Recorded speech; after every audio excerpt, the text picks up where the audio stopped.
Now अब आपके पास ये सर्किट है, इसका आपको थेवेनिन एंड नॉर्टन इक्विवेलेंट निकालना है, ठीक है।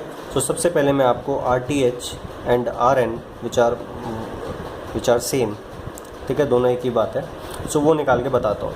सो उसके लिए आपको क्या करना होता है, you have to deactivate the sources. So ये वोल्टेज सोर्स है, इसको शॉर्ट करना होगा। सो आपने क्या कर दिया, इसको शॉर्ट कर दिया। सो ये आपका है 4 ohms, ठीक है, और ये जो आपका करंट होगा IX, ठीक है, और ये आपका जो A एंड B टर्मिनल्स होंगे, ये कितना होगा आपका 2IX, ठीक है। नाउ अब आप देखें कि आपने इसको शॉर्ट कर दिया, इसको डीएक्टिवेट करा, ठीक है। नाउ अब आपको RTS देखना है। अब क्योंकि एक डिपेंडेंट सोर्स प्रेजेंट है, तो आप सोचेंगे कि एक वोल्टेज सोर्स लगाता हूँ या करंट सोर्स खुद से एज्यूम करके लगाते हैं, and V/I ratio is RTH, ठीक है। नाउ बट आप एक चीज़ एनालाइज़ करें, और वो चीज़ क्या है कि ये आपका 5 ohms है ना, हाँ, ठीक है। तो आप एक चीज़ एनालाइज़ करें कि जब यहाँ शॉर्ट है, ये रेजिस्टेंस शॉर्ट है, ये रेजिस्टेंस शॉर्टेड है, तो क्या कोई करंट इसमें फ़्लो करना चाहेगी? इसमें कोई भी करंट नहीं होगा, बिकॉज जो भी करंट इस नोड में एंटर करेगा, इस नोड में जो भी करंट आएगा वो इस नोड में नहीं जाएगा, इस ब्रांच में नहीं जाएगा। क्यों? बिकॉज उस करंट को, उस आने वाली करंट को एक शॉर्टेड पाथ दिखाई देगा। सो वो इस रेजिस्टिव पाथ से क्यों जाएगा? So IX is equals to 0, that means 2IX is equals to 0, and since this is a dependent source of 0 value, that means ये क्या है, ओपन है। सो क्या कोई डिपेंडेंट सोर्स है? नहीं है। सो दैट मीन्स क्या कोई आपको ज़रूरत है आपको सोर्स लगाने की? नहीं है। That means RTH is equals to 5 ohms, ठीक है। सो RTH आपने निकाल लिया। नाउ उसके बाद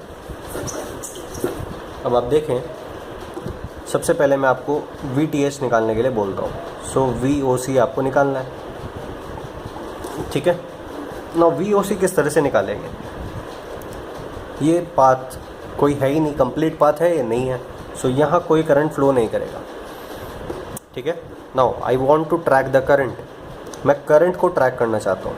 सो 2IX करंट इधर से आया, ठीक है, इधर कुछ जा ही नहीं पाएगा तो वापस हो जाएगा करंट। सो 2IX करंट वापस हो जाएगा, ठीक है। दैट मीन्स ये प्लस ये माइनस के अकॉर्डिंग करंट इनटू रेजिस्टेंस क्या होगा, 10IX, इसके अक्रॉस वोल्टेज आएगा, ठीक है, रेजिस्टर के अक्रॉस। नाउ 2IX करंट आया और 2IX ये करंट वापस चला गया, ठीक है। सो अब आप देखें इस नोड पे, ठीक है, इस नोड पे आपको करंट को ट्रैक करना है। 2IX करंट आया, वो चला गया, दैट मीन्स इन दोनों करंट को छोड़ दो। अब IX करंट नीचे की तरफ जा रहा है, दैट मीन्स IX करंट आना चाहिए, तभी KCL बैलेंस होगा। सो IX करंट इधर से आएगा, ठीक है।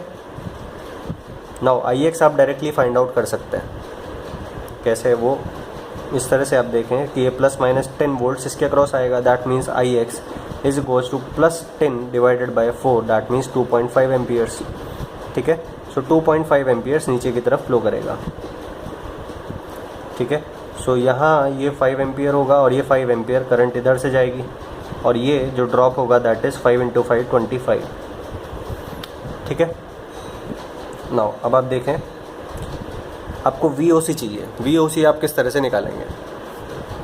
सो मैं ये सब रब कर देता हूँ, ठीक है। सो नीचे 2.5 एम्पियर करंट, यहाँ प्लस यहाँ माइनस के अकॉर्डिंग यहाँ 25 वोल्ट्स का वोल्टेज आएगा।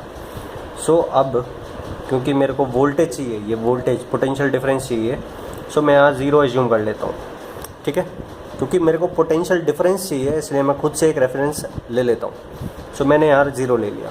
नाउ यहाँ 0 है तो इस नोड पे कितना होगा, -2 प्लस राइज हुआ, दैट मीन्स यहाँ 10 वोल्ट्स होगा। सो यहाँ 10 वोल्ट्स है, 10 वोल्ट्स के बाद यहाँ -2 प्लस राइज हुआ कितना, 25 का।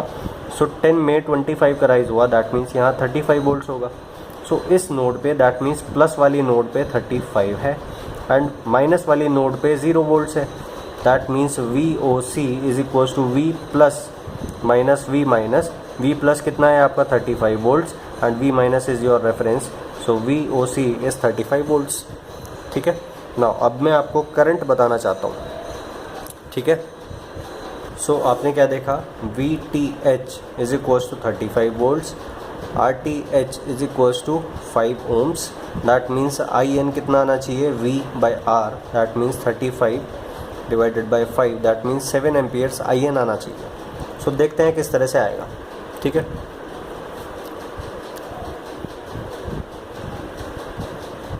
सो नाउ ये जो करंट होगा दैट इज़ IN। ठीक है, ये करंट आपको निकालना है। शॉर्ट करने के बाद जो करंट फ्लो करता है दैट इज़ नॉर्टन्स करंट, ये नॉर्टन ने कहा था। ठीक है, सो नॉर्टन्स करंट निकालना है। सो देखते हैं कैसे निकालना होगा। नॉर्टन्स करंट निकालने के लिए कुछ भी डीएक्टिवेट नहीं करना होता है। ठीक है, नाउ ये 10 वोल्ट्स है। अब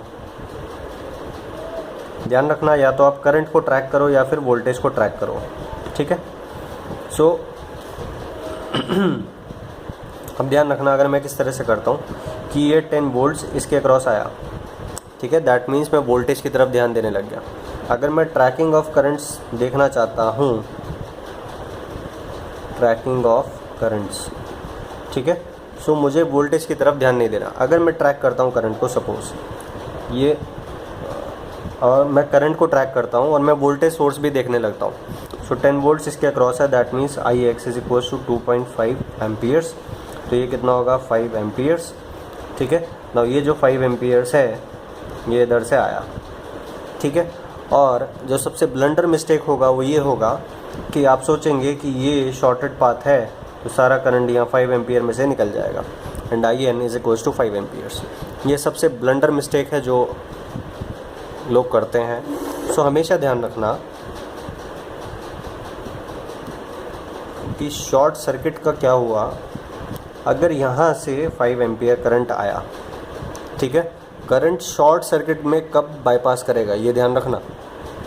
अगर उसको 2 पैरेलल पाथ दिखाई देते हैं और उसमें से जो एक पैरेलल पाथ है वो शॉर्ट सर्किट है, तभी वो शॉर्ट सर्किट में से जाएगा, अदरवाइज़ वो दोनों पाथ में से जाएगा।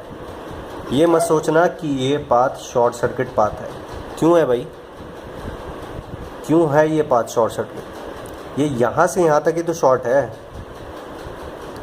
ठीक है, बट इस करंट, इसके रेस्पेक्ट में आप देखो तो ये 5 एम्पियर अगर आप फ्लो करेगी तो ये टोटल शॉर्ट सर्किट पाथ वापस लेके आएगा। बट जब ये वापस आएगा तो इसको ये रेजिस्टेंस वगैरह सब कुछ दिखाई देगा। बट ये सब आपको नहीं सोचना है। अब ये सोचें कि 5 एम्पियर करंट आएगा तो वो शॉर्ट सर्किट में बाईपास, टोटली बाईपास तभी होगा, यहाँ 5 एम्पियर फ्लो करेगा। क्यों? बिकॉज 5 एम्पियर बाईपास हो रहा है। ये जो शॉर्ट सर्किट है ये इस रेजिस्टर को बाईपास कर रहा है। ठीक है, बट यहाँ ऐसा नहीं है। ये दोनों, ये ब्रांच और ये ब्रांच क्या पैरेलल में नहीं है? तो ऐसा नहीं होगा। सो ये सबसे ब्लंडर मिस्टेक है जो हम करते हैं। सो 5 करंट आया, IN चला गया, दैट मीन्स यहाँ कितना करंट जाएगा, 5 माइनस IN। ठीक है, नाउ 5 माइनस IN करंट आया, 5 माइनस IN में से IX चला गया। ठीक है, सो दैट मीन्स ये जो करंट होगा that is 5 minus IN minus IX। ठीक है, नाउ सबसे पहले इस लूप में KVL निकालना है। यहाँ से आपको IX मिल जाएगा, IX is equals to 2.5 amperes. ठीक है, नाउ जैसे ही करंट सोर्सेज करंट को ट्रैक करा, करंट सोर्सेज का काम ख़त्म। सो ये ख़त्म हो गया। ठीक है, सो अब ये प्लस ये माइनस, ठीक है, और ये प्लस ये माइनस, ये क्योंकि मैंने ये करंट इसी लूप से निकाली है। IX करंट किस से निकाली है, 10 वोल्ट इसके अक्रॉस आया और ये IX करंट 10/4 हो गया। ठीक है, दैट मीन्स ये काम मैं कर चुका हूँ, ये इस लूप में काम हो चुका है। ठीक है, नाउ अब आपको इस लूप में KVL अप्लाई करना है। ठीक है, and that will give you the only variable that is left is IN। ठीक है, सो अप्लाई करते हैं। सो प्लस माइनस यहाँ कितना है, 10 वोल्ट है। ठीक है, सो अब अप्लाई करते हैं, दैट मीन्स KVL आपको अप्लाई करना है। Rise is equals two drops. Rise हुआ सबसे पहले -2 प्लस 10 का, फिर -2 प्लस राइज हुआ। ठीक है, सो 5 इंटू 5 माइनस IN। ठीक है, फिर उसके बाद कुछ भी राइज या ड्रॉप नहीं हुआ। ठीक है, so 0, so that means 10 is equals to 25,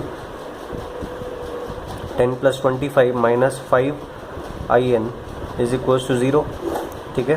that means ये आपका कितना आएगा, 35 is equals to 5in, that means in is equals to 7 amperes. और जो मैंने आपको बोला था वही आना चाहिए, क्योंकि आपका VTH कितना आया था 35, RTH आपका आया था 5 and VTH by RTH should be in, that is 7 ampere, ठीक है। सो वो आपका चेक भी हो गया एक तरह से। सो ध्यान रखना ये चीज़ जो मैंने आपको बताया कि करंट ये इस करंट के लिए ये शॉर्ट सर्किट पाथ नहीं है, ये बाईपास नहीं है। इसके लिए बाईपास तभी होगा जब ये पैरेलल पाथ देखे जाएंगे। इस करंट को 2 पैरेलल पाथ दिखाई दिए जिसमें से one of the path is a short circuit, ठीक है। सो इन दोनों नोड्स के रिस्पेक्ट में आप चेक करना, ठीक है। इन दोनों नोड्स के रिस्पेक्ट में जो शॉर्ट सर्किटेड पाथ अगर है तो वो शॉर्ट सर्किट पाथ से बाईपास कर जाएगी करंट। ये शॉर्ट सर्किट नहीं है, ठीक है, बस ये ध्यान रखना। अगर आप इस तरह से देखें कि यहाँ से in करंट आ रहा है, ठीक है, सपोज़ यहाँ से I1 करंट आया, ठीक है, और यहाँ एक रेजिस्टेंस है R, तो I1 is equals to in आप कह सकते हैं। क्यों? बिकॉज यहाँ रेजिस्टर में कोई करंट फ्लो नहीं करेगा। क्यों? बिकॉज इस करंट को I1 करंट को एक शॉर्टेड बाईपास दिख रहा है। सो ये जो सारा I1 करंट है ये इधर का पाथ ले लेगा, ठीक है। तो आप इस तरह से अप्लाई कर सकते हैं। सो एक बहुत बेसिक चीज़ है जो ये आपको ध्यान रखनी है, ठीक है। ये मोस्ट ऑफ द केसेस में सबसे ब्लंडर मिस्टेक होता है। एंड सेकंड जो ब्लंडर मिस्टेक होता है वो ये होता है कि इस तरह से होगा आपका ये माइनस प्लस, ये 10 वोल्ट्स का सोर्स है, तो आप क्या करेंगे कि इधर 10 वोल्ट्स है, इस नोड पे 10 वोल्ट्स बोल देंगे। ऐसा नहीं है। अगर ये रेफरेंस है, ये नोड रेफरेंस है, तो ये 10 वोल्ट्स है, ठीक है। अगर सपोज़ ये रजिस्टर इस तरह से लगा हुआ है, ठीक है, ये रेफरेंस है, तो क्या ये 10 वोल्ट्स है? ये 10 वोल्ट्स कैसे हो सकता है? ये अगर रेफरेंस है तो ये 10 है, इसके रेस्पेक्ट में ये 10 वोल्ट्स हायर पोटेंशियल पे है। इसका बस ये मतलब है। इसका ये मतलब नहीं है कि ये प्लस वाला इधर आ रहा है तो इसके ये 10 वोल्ट्स यहाँ डायरेक्टली आ गया, ऐसा कुछ नहीं है। इसका बस ये मतलब है कि पोटेंशियल डिफरेंस इसके अक्रॉस जो होगा, इन दोनों नोड्स के अक्रॉस जो पोटेंशियल डिफरेंस होगा according to the same plus minus sign as the voltage source, वो 10 वोल्ट्स होगा, ठीक है। सो ये 10 वोल्ट्स वोल्टेज डिफरेंस को बता रहा है। ये नहीं कह रहा है कि ये जो पॉइंट है ये 10 वोल्ट्स पे है, ठीक है। तो सेकेंड ब्लंडर मिस्टेक ये होता है, ठीक है। एंड जो फर्स्ट ब्लंडर मिस्टेक मैंने आपको बताया वो ये होता है, ठीक है।